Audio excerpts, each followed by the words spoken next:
So good afternoon, everyone. Welcome to this Digital Classicist seminar. I will start with housekeeping announcements first, otherwise I forget about them. So there is a list, an attendance list that we will circulate. And if you leave your email, we can add you to the Digital Classicist Germany mailing list that we started this year. There are almost 50 people there already. And if you're not there yet, please leave your address and we can add you to it. The other announcement is about the video recording. The first part of the discussion will be video recorded, and the second part, which will be more informal, there will be the wine, and it's going not to be recorded. So keep the things that you don't want to be public for the second part. Apart from the housekeeping, I'm very glad to introduce Leif Isaksen. I should say Dr. Leif Isaksen. He was recently appointed as lecturer in digital humanities at the University of Southampton, and he's presenting about the practical prognosticator on the use and abuse of Ptolemy's geography. I just leave it to you. Great. Okay. Thank you, Matteo. Okay. Yeah. Thank you very much for coming. Thank you very much for letting me speak here at the Digital Classicist in Berlin. It's a great pleasure and a great honor for a number of reasons. Partly because Berlin is a city that I've lived in before and that I love. It's also because some of the people whose work has made this work possible are here. And that reminds me of one of the issues I was talking at DC, which is that inevitably some people in the audience will know very little about your subject, and some people will know an enormous amount. And as a result, I've tried to find a balance in between. So there'll be plenty of time for questions afterwards if people either want explanations on the one hand or to go into kind of finer detail later on. So, the practical prognosticator on the use and abuse of Ptolemy's geography. Why this particular title?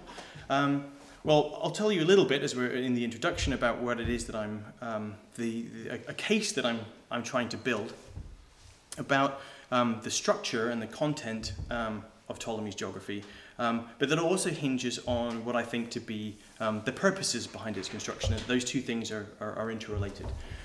So I think, like with many areas of any kinds of document, trying to understand how it functions is intimately connected with trying to understand the reasons for which it was produced. And I'm even going to go a little bit further, and I'm going to try and hazard an argument throughout the next 20 minutes that by looking at Ptolemy's geography in new ways, then we can not only get into understanding the structure of Ptolemy's geography better, but we may even be able to make some progress in understanding the things that came before it a little bit better and get a kind of a prehistory there. So, before we begin with Ptolemy, a little prologue is to look at another very famous world map.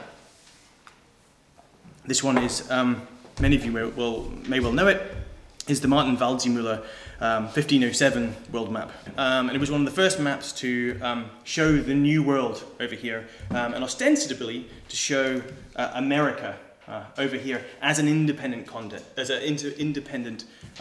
continent. Now, in fact, Waldseemüller was hedging his bets somewhat.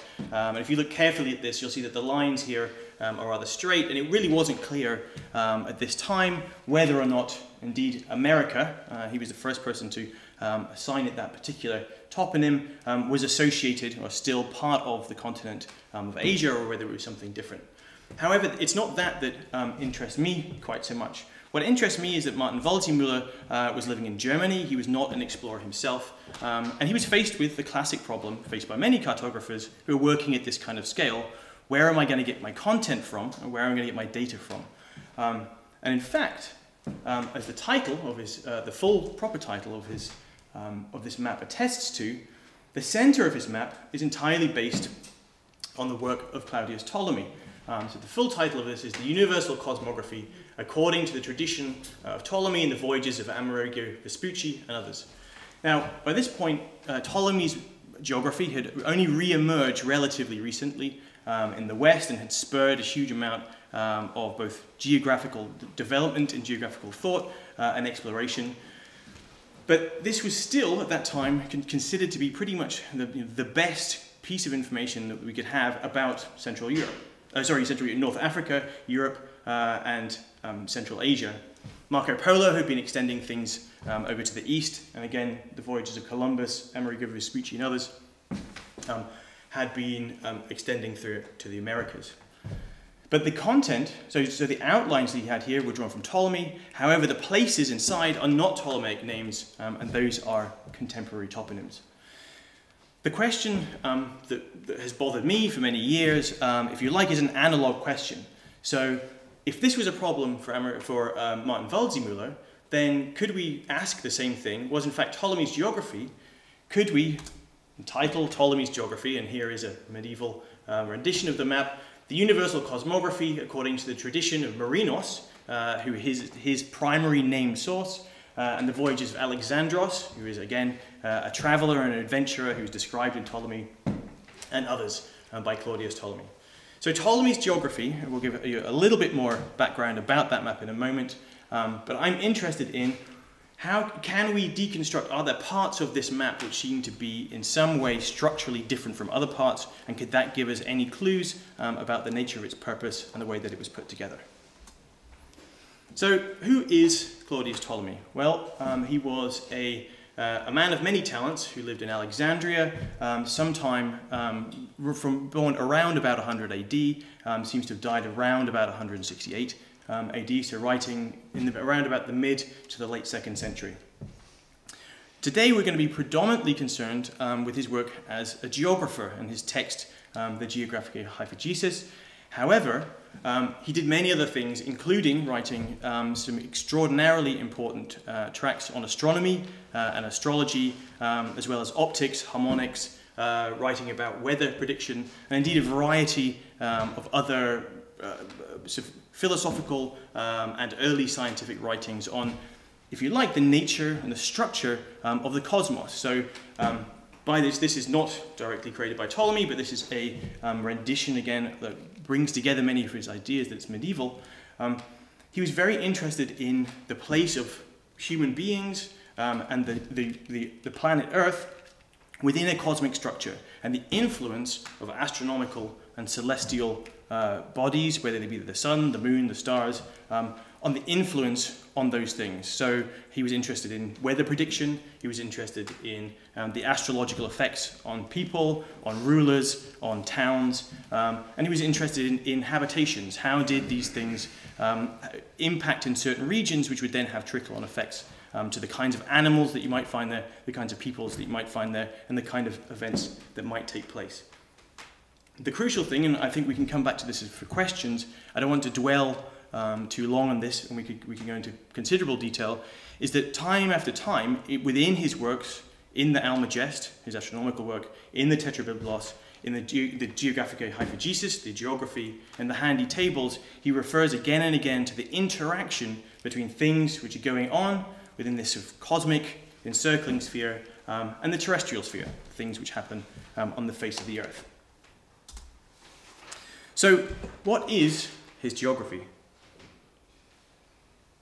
Many of us will be familiar with having seen the extremely beautiful maps, which come, so far as the earliest of which we've identified from Byzantium, but which we suspect do not date back to Ptolemy himself, although that is an area that is under some debate. However, what has come down to us is the text itself, and the text itself is extremely interesting. There are essentially three principal components to it. So in Book 1, he describes a theory of geography. He talks about his sources. He talks about the people, the geographers, and in particular the geographer Marinos, who had come before him. He gives some indication of the reasons that he's putting this together, although not a whole lot. And he talks very famously about the theory of projections, about the idea that we can take independent data and project that in a variety of different ways, different maps with different purposes. The central body of the text is a catalogue of locations, and there are an extraordinarily large number of these, about 4,000 of which or so have got coordinates, but many more do not have specific coordinates, but are given some kind of information about their geographical placement. At the end, there is more theory. Then there are captions to go with a series of smaller regional maps, and those regional maps, I think, turn out to be quite important. So as a result, what enables, Geographic Hyphegesis translates as a manual for drawing the world, and it functions very much in that format. In principle, it gives an individual both the tools and the content and the theoretical tools and structures, a method to go and produce either a world map or one of several world maps or regional maps. So that's the nature, that's a brief overview of the text itself. So now, before we go any further, I think it's worth dwelling on, I'm afraid this is the most gratuitous slide full of text, for which I apologize, but I think the differences here will turn out to be quite important. In the very beginning of the very first book of the geography, or the Geographic Hyphegesis, geography is a shorthand, modern shorthand for the title of the work. He distinguishes between two different kinds of spatial representation of places in the earth. So one he refers to as chorography, and the other he refers to as geography. And one of the issues, I think, for modern scholars, which is and certainly those who are new to the study of Ptolemy, is our tendency to think of geography in our common sense of representing bits of the world in various ways as an entire discipline. Whereas Ptolemy makes a very clear distinction between two kinds of processes.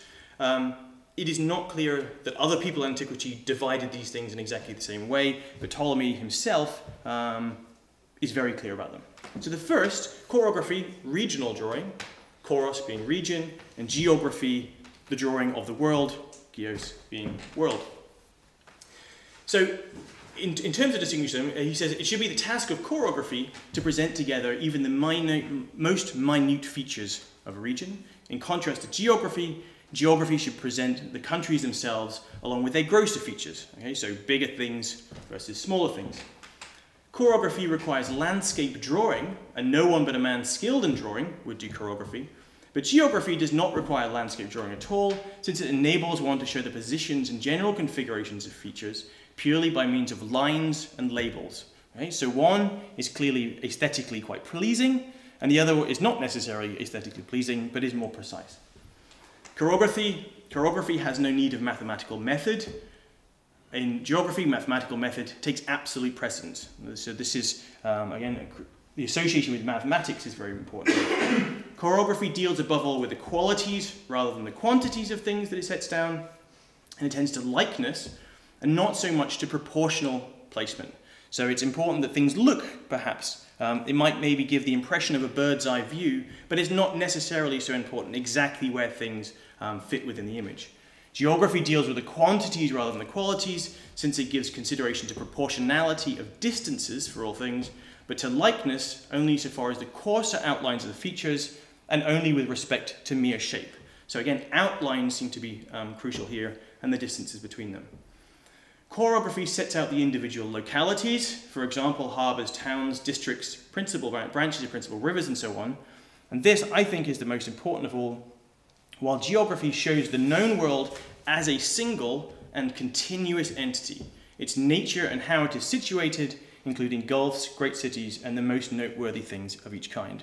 So geography is showing the world in a single image, okay, according to his definition. That is not necessarily what other scholars in antiquity, other geographers in antiquity, thought of as the distinguishing features of this, but it does seem to be what Ptolemy thinks. Having made that clear distinction, Ptolemy then ostensibly proceeds to say, and we are not interested in chorography. Okay? He moves straight on to start talking about geography, and it would seem as though he's going to talk about geography for the rest of the text. And I think that is a general assumption that that has been the most important thing for him, and these regional maps at the end are perhaps of lesser significance. So let's now turn to his primary source. One of the big debates, if you like, in Ptolemy, in the scholarship of Ptolemy's work, or the geography specifically, is to what degree does Ptolemy take the work of Marinos and tweak it and change it in a variety of minor ways and then represent it, thereby leaving Marinos perhaps as some unknown, unfortunate genius who Ptolemy was fortunate enough solely that his work was the one that survived. Or to what degree does he take something that Marinos has produced and change it in some kind of radically different way. And Marinos is, if you like, just an important source for him, but by no means the principal provider of the information. So one of the issues that we have is that we know very little about Marinos other than what Ptolemy says. Overwhelmingly, what we know about Marinos is from Ptolemy. There are a very small handful of other references, some of them are Islamic, but this is about as much as we get. So Marinos of Tyre, a couple of quotes here from Ptolemy's text. Marinos of Tyre seems to be the latest author in our time to have undertaken the subject of geography, and he has done it with absolute diligence. So takes his hat off to Marinos. The guy's a hard worker, and he is the most up-to-date source. He then says, we have thus taken on, he then goes into a range of description about some of the issues with Marinos' work. Before summarizing, we have thus taken on a twofold task. First, to preserve Marinos' opinions as expressed through the whole of his compilation. So Marinos' work was a compilation of a series of different publications, not a single one, except for those things which need some correction. Second, to see to it that the things he did not make clear will be inscribed as they should be, so far as is possible, using the researches of those who have visited the places or their positions as recorded in the more accurate maps. And the two questions I'm fundamentally interested in here are obviously, what did Marinos not make clear? Okay, what's the stuff that he's had to introduce? And secondly, what are these more accurate maps to which he refers? So, taken at face value, Marinos seems to, this is one from Marinos, Ptolemy saying, great, and you're going to use this data and we're going to add some stuff. Not very clear how much stuff, but there's an implication there that Marinos still is the principal source. However, we run straight away into some problems when we actually look a little bit more carefully about what Marinos appears to have produced. Because one of the things, again, that Ptolemy says is that when one is putting the cities in their positions, well, first of all, he says in Book 1, Chapter 17, that Marinos did not have time to draw a map. That's a pretty terrifying kind of piece of information if we're going to assume that he was drawing these coordinates from a map itself. Presumably then it's from the text that he's taking this information. Maybe he's getting the coordinates from there. But what he has to say about that is that when one is putting cities in their positions, one might have an easier time labeling those that are on the coast, since in general some indication of position is noted for them, but this is not so for the inland ones, since their relative positions with respect to each other or with respect to the cities on the coast are not indicated, with few exceptions, and in these instances, sometimes only the longitude is defined and sometimes only the latitude. So what he seems to be saying is that the text isn't a lot of help, okay, because we don't have coordinates for all of these things, and they're usually in one direction or the other, and the map is certainly no help, because we don't seem to have a map for Marinos. So, okay, so now we need to start looking to this a bit more carefully. Before we do so, it's worth drawing another highlight about the nature and the structure of Ptolemy's data. And that's that he distinguishes very clearly in the ordering of the places that he refers to between boundaries, mountains, or geographical features, cities of the interior, and islands. So for each region, and he breaks the oikumene, the inhabited world, into a series of different regions, and for each of those, in order, and always in the same order, he will first of all list places on the boundaries, on the coastlines, or the borders between them. He will follow that by listing the geographical mountains and occasional other geofeatures. He will then refer to the cities of the interior, and then finally he will refer to the islands along the coastline. That's an interesting distinction, and it's especially interesting when we look at statistically the kinds of places which Marinos and other geographers, from whom Ptolemy was likely to have drawn, refer to places. So if we look at now, one of the issues that we face is that with Ptolemy we have a kind of a complete data set.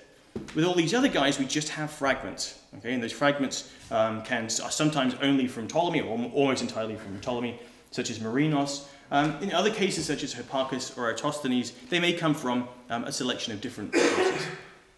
Pliny, over here, refers to many, many places in his natural history, that there's only one place in the natural history where he actually gives some indication of coordinates, okay, tying things to latitudes in that particular case. And in all of those cases, what's very clear is that no matter how fragmentary, we see the same pattern emerging. Okay, what we see is overwhelmingly places which are on coastlines, as well as, to some degree, some additional places which are on borders, and comparatively few places which are in the interior. And that's also a trend that we can see both in texts and even in titles of classic Greek geographical writings, which are frequently things like periploi, so sailing routes around coastlines, or texts like Demosthenes on harbours, or indeed a variety of geographic texts which have a very heavy emphasis on liminal places, places which are on a literal or on a boundary. That's these guys. When we look at Ptolemy, it is completely the other way around. Okay? The number of places, it's hard to distinguish clearly between exactly which places are maritime places or coastal places, which are the boundaries, but nonetheless, in comparison, he's referring to a vast body more of toponyms from which we have no other Greek source or textual source, and secondly, they do seem to be becoming a much heavier emphasis on terrestrial in places which are inland compared to the boundaries. So this is again a peculiar feature that we need to explain. Marinos and all this other content seems to be very different from Ptolemy. Finally, in the last troubling problem here to deal with, let's imagine that Ptolemy is not using Marinos, but that he is using some kind of geographic source, some kind of representation of the world as a whole in a visual image. One of the things that Strabo has to say about that, certainly Ptolemy has plenty to say about maps and globes, but he doesn't say how big they should be. But Strabo gives us some kind of indication. So a world map requires a large globe, so that the aforementioned section of it containing ecumene, being such a small fraction of it, will be sufficient to hold the suitable parts of the ecumene with clarity and give an appropriate display to the spectators. Now, if one can fashion a globe this large, it's better to do it in this way and let it not have a diameter less than 10 feet. But if one cannot make a globe of this size, or not much smaller, one ought to draw the map on a planar surface of at least 7 feet.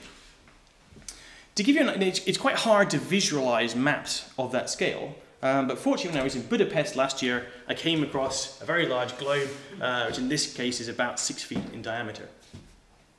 The interesting thing about it, so Matthew Edney is over here in the corner to kind of give us some sense of human scale, but the Iberian Peninsula up there in the top, okay, is probably about the size of the palm of my hand, not much larger than that.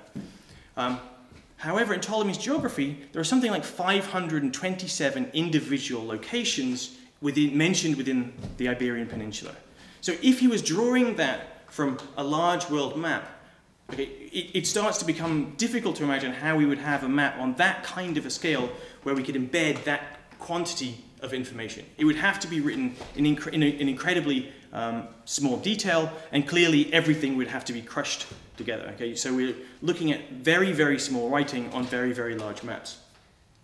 And the only way that you can expand that particular region is, of course, to continuously expand the map of the geographic map in proportion to the amount that you want to expand this smaller region. And that's an issue that obviously Strabo was concerned with, and clearly one that Ptolemy was concerned with, because it's something he specifically brings up in the geography. So we're beginning to get a bit stuck here because we're running out of sources of information. Where could this geographic content be coming for Ptolemy? So perhaps we need to revisit the question of chorography. Okay, this branch of, if you like, a geo-writing, spatial drawing, landscape drawing, which Ptolemy seemed quick to disparage, perhaps that turns out to be more useful after all.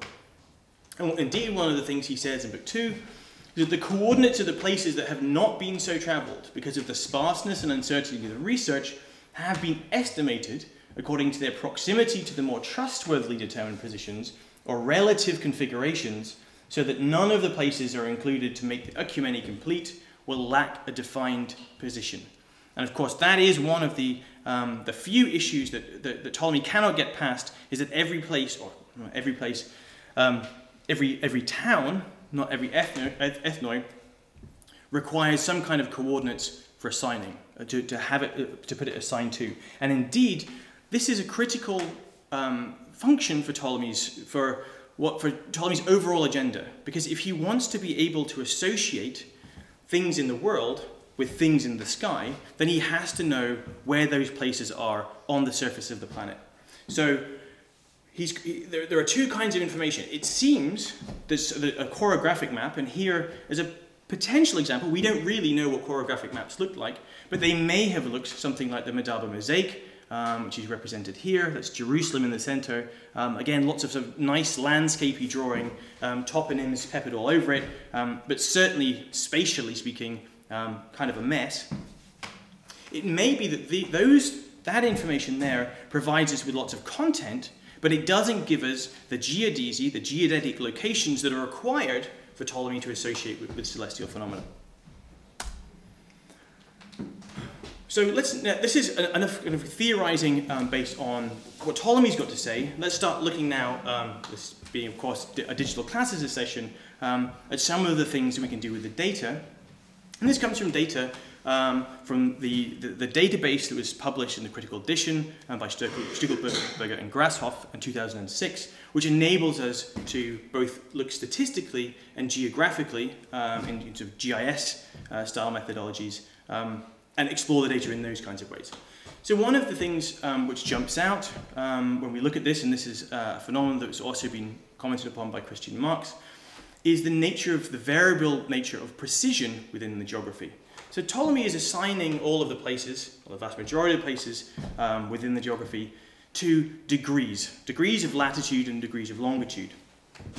But a degree of latitude and degree of longitude is not a terribly precise way of recording things. So in fact, he records them to fractions of a degree. And sometimes things fall exactly on the degree, and sometimes they fall on half a degree, so 30 minutes, and sometimes they might do it at a third, say 20 minutes, and sometimes even as little as a 12th.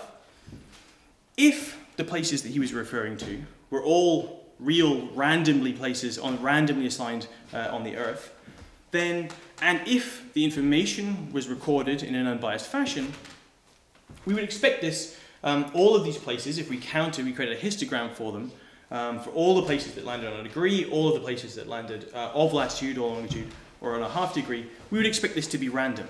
But in fact, it's not random.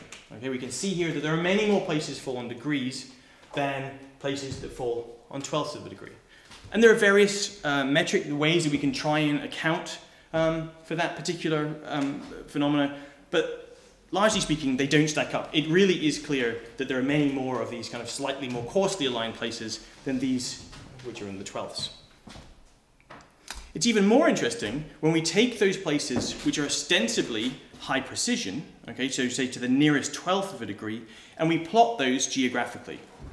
And what you can see here, I hope you can see very clearly, is that those places are predominantly, and indeed not only predominantly, but almost exclusively in a series of regions around the Mediterranean, typically associated with the Roman Empire. I don't know how clearly you can see this. One of the interesting things here, there are in fact two manuscript traditions of geography. The Omega recension and the Chi recension. Unfortunately, the Chi recension there's only one manuscript, the X manuscript, and about halfway through, the coordinates stop being listed, incredibly frustratingly. That's especially frustrating because we have reason to believe that that actually is much more representative of Ptolemy's original text. However, so we have high coordinates up to about here, but over there, with the Omega extension, we can see the same effect. Okay, it's slightly more dissipated, but we can see the same effect. So, what is the explanation for this? Well, of course, it might be that the Romans, being Roman, of course, are spending an awful lot of their time wandering around the Roman world with meter sticks and pacing out miles and doing various kinds of things, which enable them to be a lot more precise in terms of where things are on the surface of the Earth. Okay? So maybe it's just that they know more. Maybe they're more accurate as well as being precise.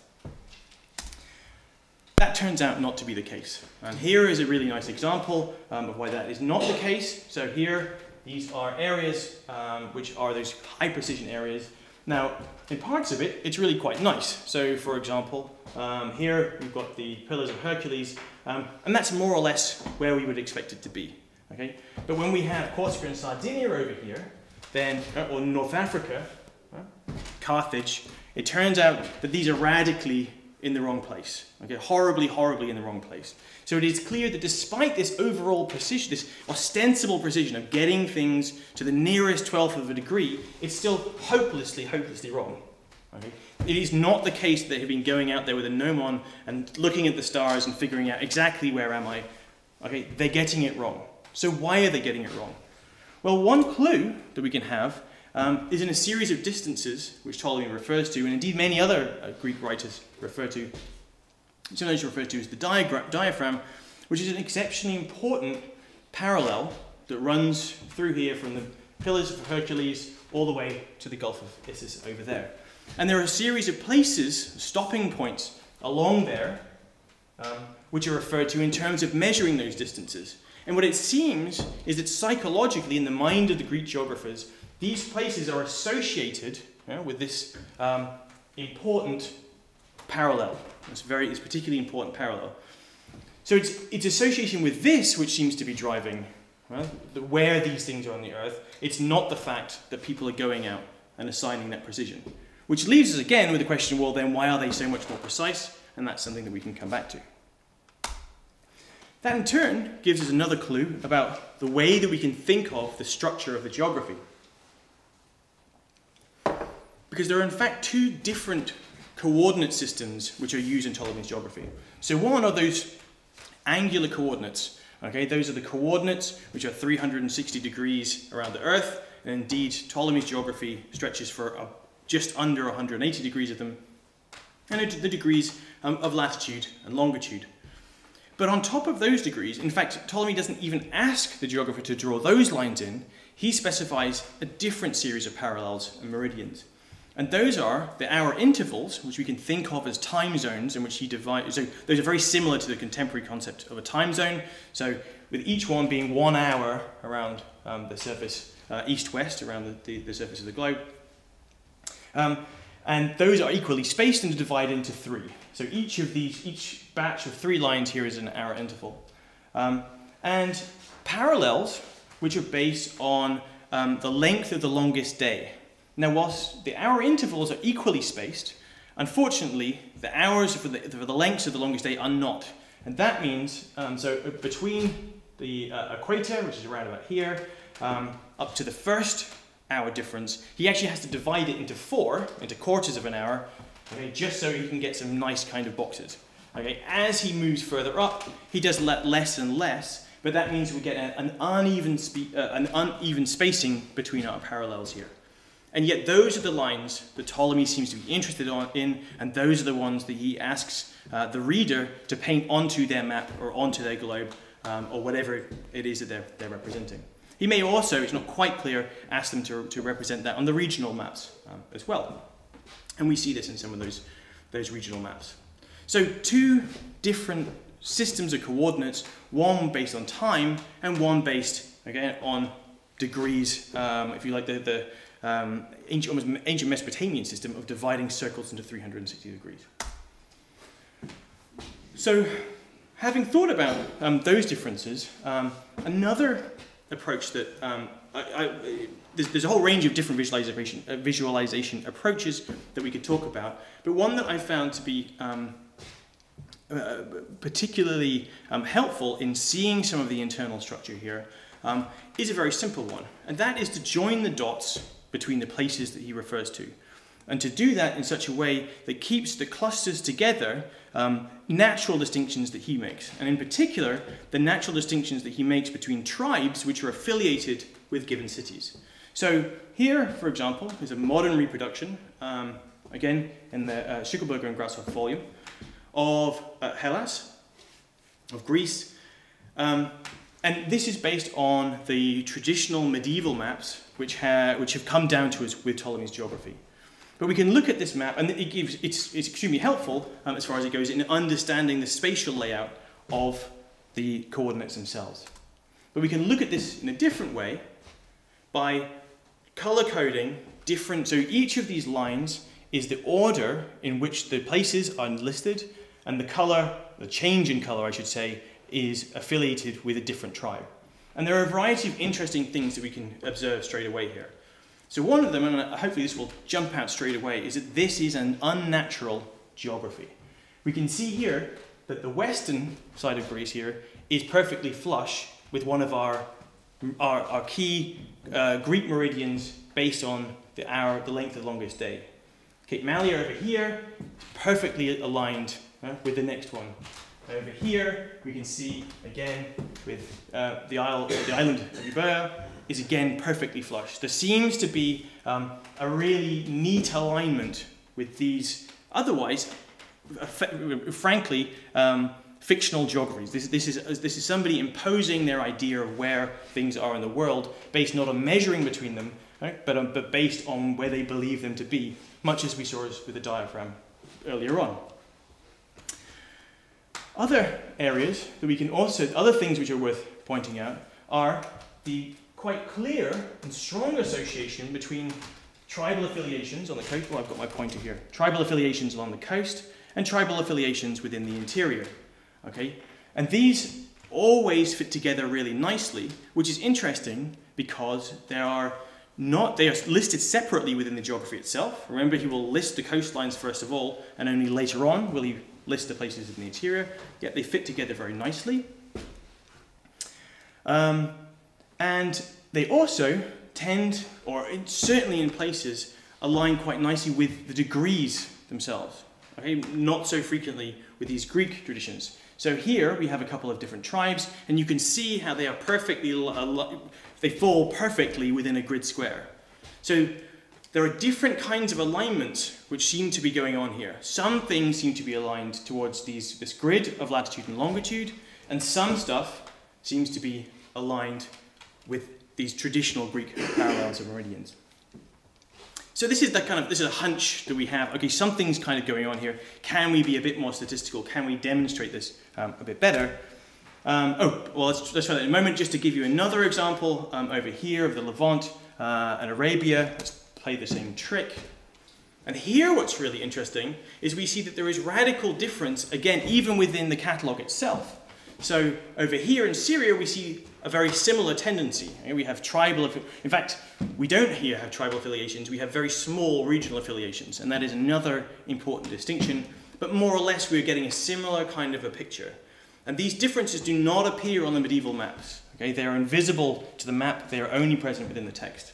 But what's also interesting, as we start moving into East Asia, is we get a very different kind of effect. We don't get tribal affiliations. The tribes tend to be listed in long paragraphs, separate from the lists of toponyms. And we often get a kind of sketching effect where he will trace a series of different locations east-west along a band of a particular parallel of latitude, okay, based on a degree of latitude.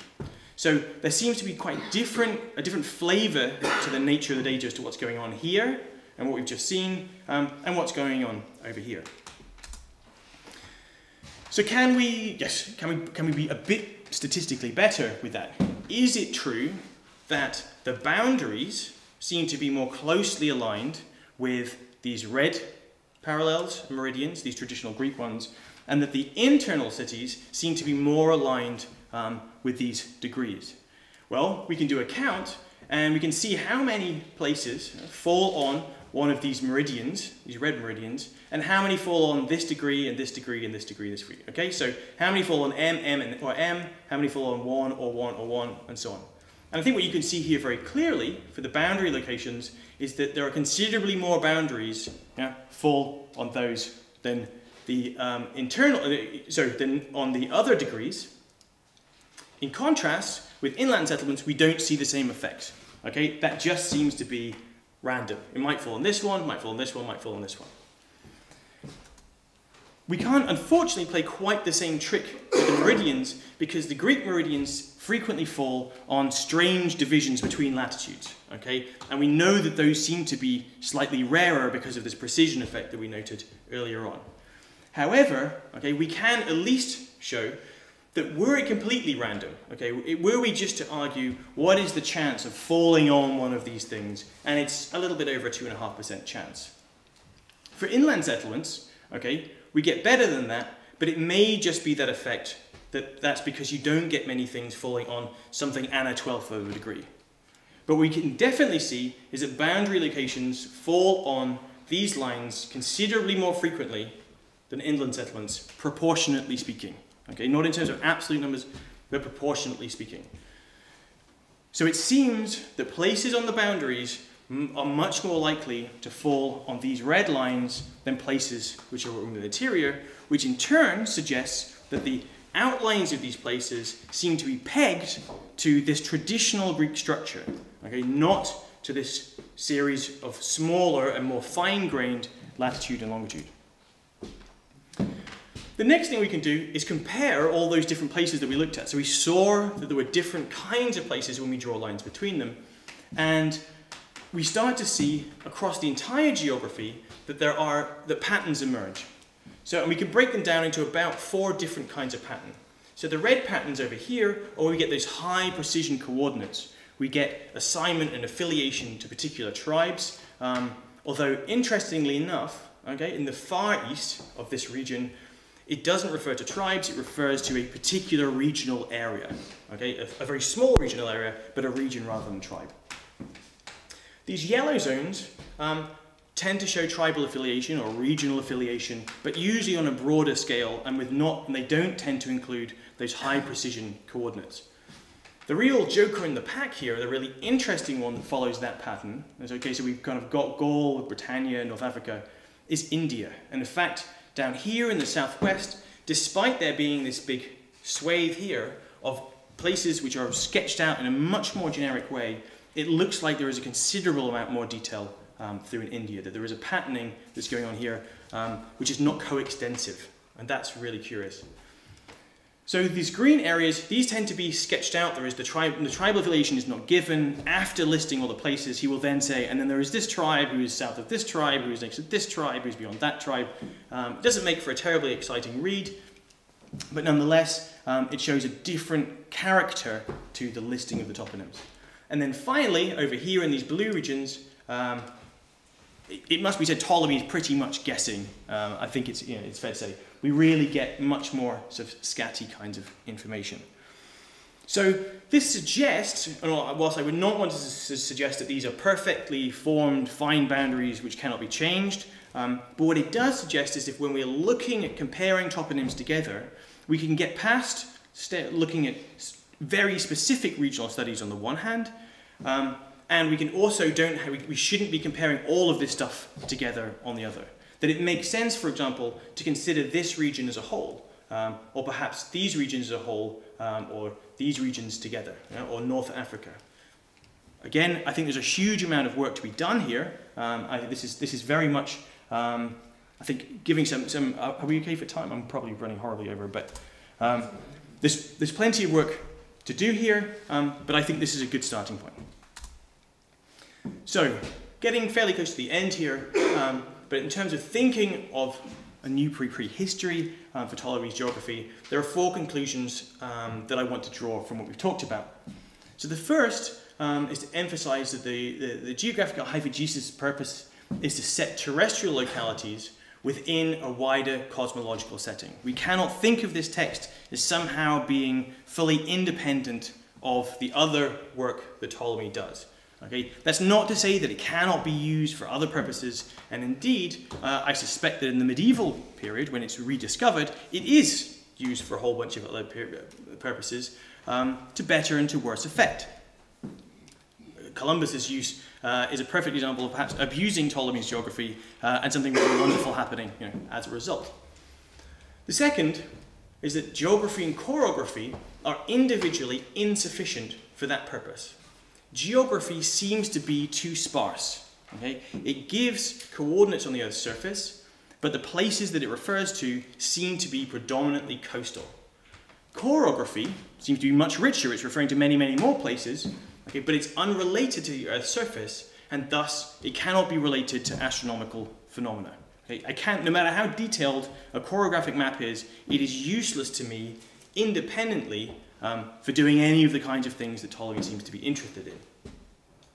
It seems then, given that there were a whole range of reasons why that showed that it seemed unlikely that Marinos could be providing that data, or indeed any of the other Greek geographers could be providing that data, that the Geographic Hyphegesis is an entirely original composition which seems to peg rich chorographic content to the sparse geotemporal framework of Marinos. So Marinos seems to be giving him the general outlines, the shapes, things which are being pegged to that overall worldview, but the internal content may well be coming from chorographic maps. And finally, the traces, I think the traces of these source materials might still be identifiable and provide a new window on the prehistory of mapping. Now, if this is true, and just to show where I think it might be able to open yet more windows in terms of the prehistory of Ptolemy, in terms of thinking about Marinos.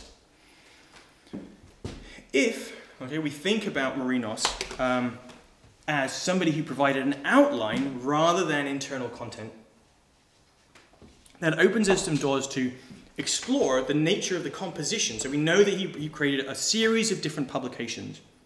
We also know that Ptolemy made clear that those publications were inconsistent with each other, in some ways that he makes clear, in other ways he largely alludes to.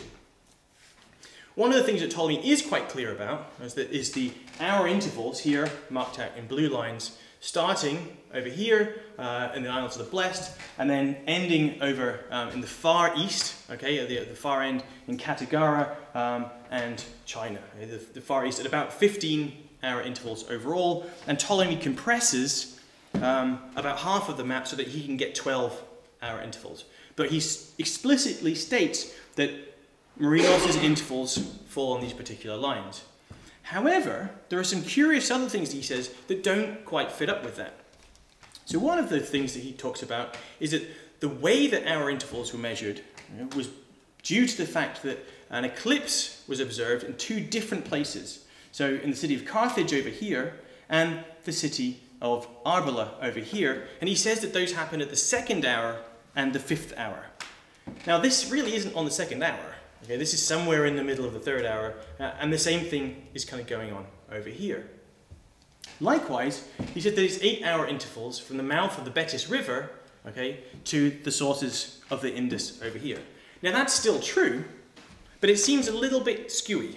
He's taking it from something about a third of the way in, and again about the third of the way in.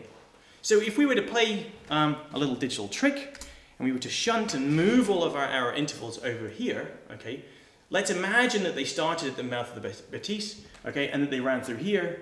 Then, first of all, we get this distance here, remains 8 hours interval, but it actually starts on an hour interval. Carthage and Arbela are nicely aligned, although it must be said that Carthage is 10 minutes off in Ptolemy's geography. We don't know if, of course, that's an error that's come down in the manuscript tradition, but it should be stated that it's not perfect. But what's really interesting is that a series of rivers and river mouths and important boundary places start to align quite nicely.